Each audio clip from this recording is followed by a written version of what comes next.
Oiê! Você está bem? Está se cuidando direitinho? Espero que sim, para que nós possamos nos ver o mais rápido possível, né?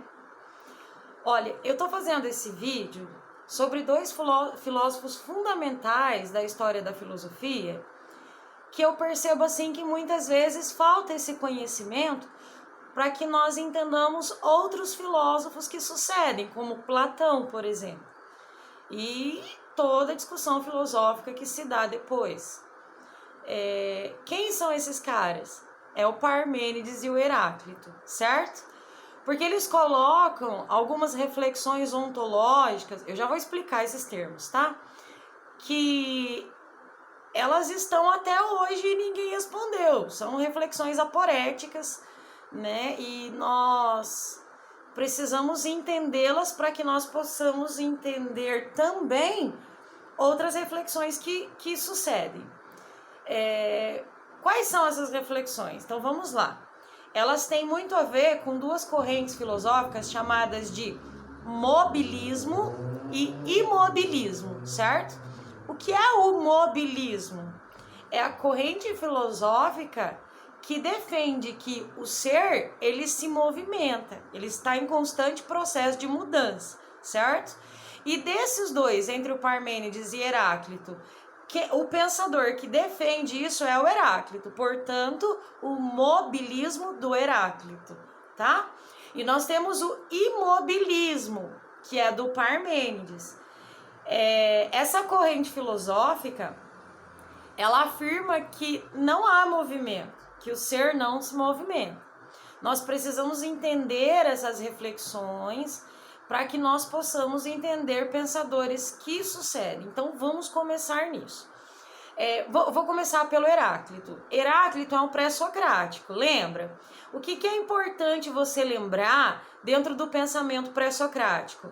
Que eles estão em busca do arquê. O que é o arquê? É a substância básica, elementar, o princípio de todas as coisas, certo? Eu olho para a natureza, analiso a natureza e procuro na natureza o elemento mais elementar, mais básico, aquele sem o qual a natureza não poderia sobreviver, né? Todas as coisas na natureza não se sustentariam, vamos se dizer assim. E então, se esse elemento é básico e elementar, ele tem que ser o elemento primordial, aquele que estava no princípio do universo, portanto, o arquê. Vamos ver as reflexões sobre Parmênides e Heráclito sobre isso. Começando no Heráclito, então. O Heráclito olha para a natureza e diz o seguinte: bom, a natureza, ela é feita da luta dos contrários. Mas como assim a natureza é feita da luta dos contrários? Olha, para que tudo possa existir, nós precisamos de forças contrárias que sustentem a vida, né? Um ser que existe, dotado de vida, portanto, um ser vivo, para que a vida se mantenha nesse ser, ele precisa de lutas contrárias. Eu posso dar vários exemplos. Quando você pode, por exemplo, não gostar do frio, você pode gostar só do calor. Ah, eu não gosto do frio, não gosto de chuva, eu gosto só do sol. Mas será que sem a chuva e sem o frio nós subsistiríamos? Será que se houvesse um único clima, será que nós subsistiríamos? Será que se parasse de chover, ou então que se chovesse o tempo todo, nós subsistiríamos? Vamos pensar na existência nossa enquanto seres, certo? Se eu perguntar para você, pizza ou jiló? Pizza, a pergunta, né? Se eu perguntar pra você, pizza ou jiló? Pizza ou brócolis? Fizermos uma pesquisa sobre isso, 90% das pessoas vai escolher a pizza, porque o carboidrato, tal, nós sabemos, né? Eu não vou entrar na discussão. O nosso cérebro gosta do carboidrato, ele emite uma substância química que nos causa alegria. Mas nós podemos viver só do carboidrato? Nós não podemos viver só do carboidrato. Nós precisamos do carboidrato, mas nós precisamos da proteína. Mas, por outro lado, nós não podemos viver sem o carboidrato.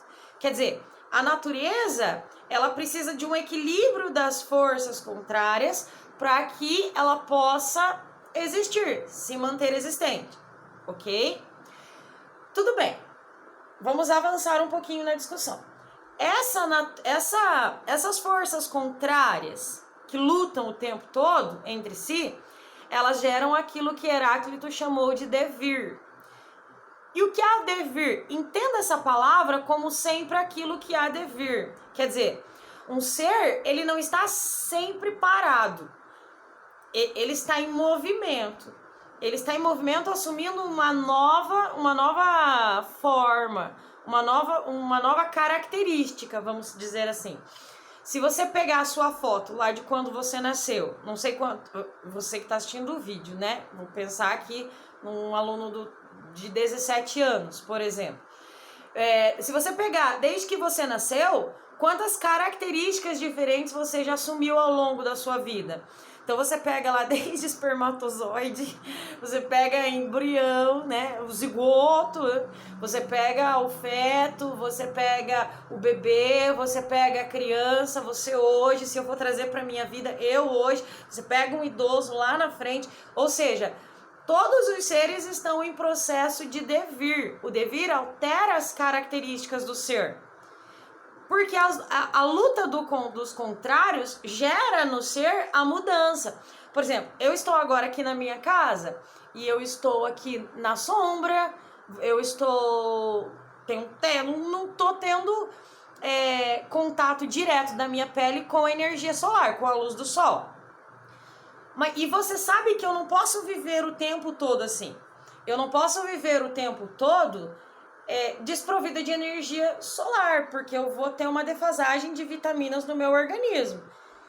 Mas por outro lado, eu não posso também viver sem a energia, só debaixo do sol o tempo todo, porque senão a minha pele ela vai sofrer com isso, né? O meu corpo vai sofrer com isso. Quer dizer, a luta dos contrários é importante para que haja vida. E por sua vez, ela gera modificações. Olha, tenta pensar um pouquinho. Quando você, por exemplo, vai para o sol, você não percebe, ó, eu tenho várias manchas, aqui não vai aparecer, mas eu tenho várias manchas na minha pele. Essas manchas vêm do sol. Essas manchas, esse sol demais, ele gera um envelhecimento, às vezes um envelhecimento precoce, não é? Ou seja, ele modifica a minha pele. Luz e sombra, calor e frio, todas essas coisas geram em nós um processo de devir, certo? Isso que o Heráclito estava tentando nos dizer. E aí, a reflexão é a seguinte: o ser ele está sempre se modificando, nós percebemos isso. Pensa você desde que nasceu até hoje, você está sempre se modificando. Uma árvore, ela não é a mesma desde o princípio da sua existência, ela está sempre se modificando. O seu celular, né? Você compra um celular, ele tá aí top de linha, novíssimo, filezeira. Passa 2 anos como que ele tá. Não tem como fugir do devir, né? O devir, ele desencadeia um processo de mudança e a mudança é algo que existe no mundo. Agora a reflexão ontológica que se dá é a seguinte: quando há o devir, o ser, algo que existe no mundo, ele deixa de ser ou ele continua sendo o mesmo? Essa reflexão é uma reflexão dificílima, mas tenta pensar nela um pouquinho junto comigo. Desliga aí das outras coisas que você tem que fazer e foca nessa reflexão. Quando há mudança, o ser, ele deixa de ser ou não? Ele ainda continua sendo, né? Por exemplo, vamos pensar em você, na sua condição existencial. Você já foi uma criança, né? Você já foi um bebê. Se você pegar lá na sua certidão de nascimento, o que é que define como você está definido na sua certidão de nascimento? Você está definido um ser que com alguns quilos, poucos quilos, por mais que você tenha nascido fortinho, um ser que é de poucos centímetros, por mais que você tenha nascido grande. Aí você para pensar, se aquela é a denominação do seu ser, Quem é você hoje? Por exemplo, a Carla. Quando eu nasci, vamos supor que eu tivesse lá 3,5 kg e 50 centímetros. Vamos supor. Eu não sei essa informação de cabeça. Mas vamos supor. Então, a minha certidão de nascimento define as características de um ser. Aquele ser de 3,5 kg, como está detalhado lá. Agora eu pergunto para você.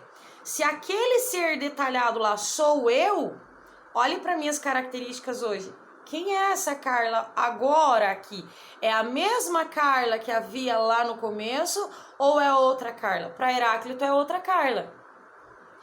Para Heráclito nós deixamos de ser o tempo todo, estamos assumindo uma nova potencialidade do ser, certo? Estamos assumindo um novo ser. Eu deixei para trás. Quando você pensa que você é o bebê, você fala, não, professora, eu sou o bebê ainda, o mesmo bebê. Não. Ó, escuta a frase. Eu sou o mesmo bebê, professora. Pera, velho, você é o mesmo bebê? O mesmo? Cadê aquele bebê? Mostra ele pra mim. Se você não for recorrer a uma fotografia, como é que você vai demonstrar pra mim aquele bebê? Ele não existe mais. Ele deixou de ser. E você hoje, do jeito que você tá aí agora, sentado, não sei, né? Você hoje é nessas características, mas por pouco tempo, porque você deixará de ser. Por pouco tempo, por pouco tempo. Se você puder olhar para sua mão, por exemplo, se você pudesse olhar ela no microscópio, essa mão aqui, ainda mais em tempo de coronavírus, né? Não é a mesma da hora que eu acordei de manhã. Quanto processo já aconteceu aqui na minha mão, desencadeou uma série de reações químicas e já modificou a minha mão. Então ela não é a mesma nem de hoje cedo. É por isso que Heráclito tem uma frase famosíssima. Nós não podemos tomar banho 2 vezes no mesmo rio. Não podemos. E por que nós não podemos tomar banho 2 vezes no mesmo rio? Porque as águas não são a mesma e nem você é a mesma. Nem você é o mesmo. Quando você pensa que o ser para Heráclito, portanto, ele é adotado apenas de aparência. O que é a aparência? São todas as características que você percebe pelos seus 5 sentidos, né? A cor, a altura, a massa, todas as características que você percebe por meio dos seus 5 sentidos. Então, pensa bem, quando você define um ser com determinadas características, o ser é essas características, e essas características se alteram, o ser deixou de ser. E passou a uma nova potencialidade do ser, passou a um novo ser, não uma nova potencialidade do ser, me desculpe, e é um novo ser. O ser que tomou banho no rio ontem não é o mesmo ser que vai tomar banho no rio hoje. O ser que começa uma aula de filosofia tem que ser diferente do ser que termina a aula de filosofia. Cara, você não é o mesmo. Você não é o mesmo que era há 3 anos atrás. Fala pra mim que é.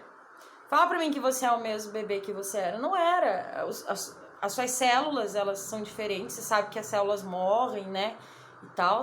E o seu cabelo não é o mesmo. Os seus dentes não são os mesmos, né?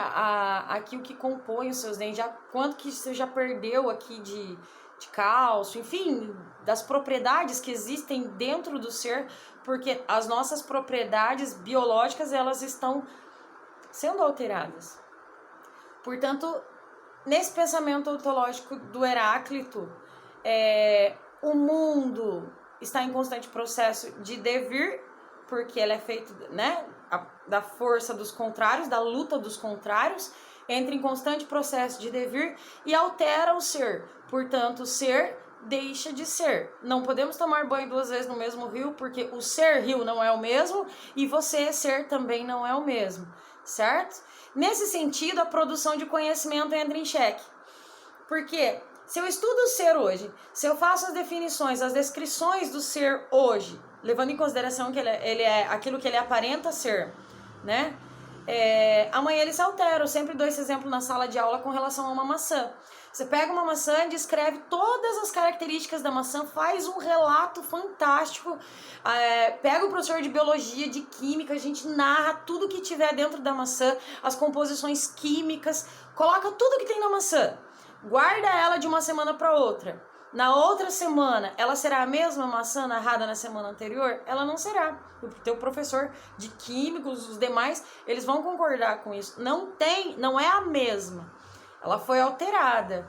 Por isso, a questão é como produzir conhecimento? Se o mundo é fluido, ele passa, ele está sempre correndo, né? Por isso, essa frase do Heráclito começa: tudo muda, tudo flui, corre, né? Não podemos tomar banho 2 vezes no mesmo rio. Vamos lá para o outro vídeo falar do Parmênides, tá bom? Beijo, até mais!